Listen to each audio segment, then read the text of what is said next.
Chapter 5.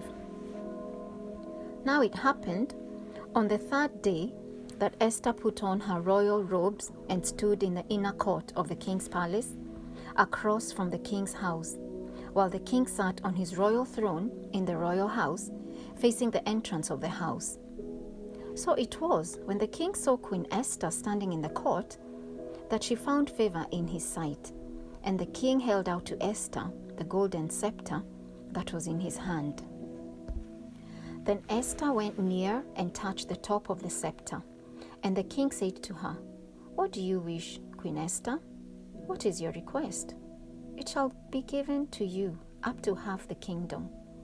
So Esther answered, "If it pleases the king, let the king and Haman come today to the banquet that I have prepared for him."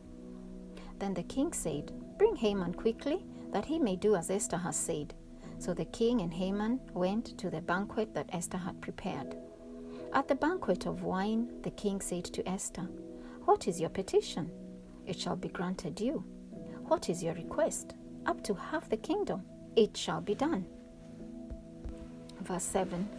Then Esther answered and said, "My petition and request is this.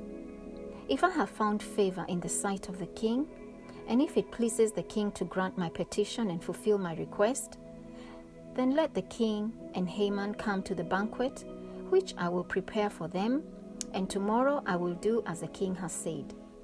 So Haman went out that day joyful and with a glad heart. But when Haman saw Mordecai in the king's gate, and that he did not stand or tremble before him, he was filled with indignation against Mordecai. Nevertheless, Haman restrained himself and went home, and he sent and called for his friends and his wife Zeresh. Then Haman told them of his great riches, the multitude of his children, everything in which the king had promoted him, and how he had advanced him above the officials and servants of the king. Moreover, Haman said, "Besides Queen Esther invited no one but me to come in with the king to the banquet that she prepared, and tomorrow I am again invited by her, along with the king. Yet all this avails me nothing, so long as I see Mordecai the Jew sitting at the king's gate."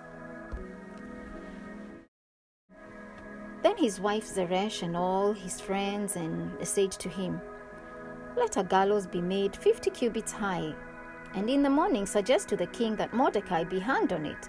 Then go merrily with the king to the banquet." And the thing pleased Haman, so he had the gallows made.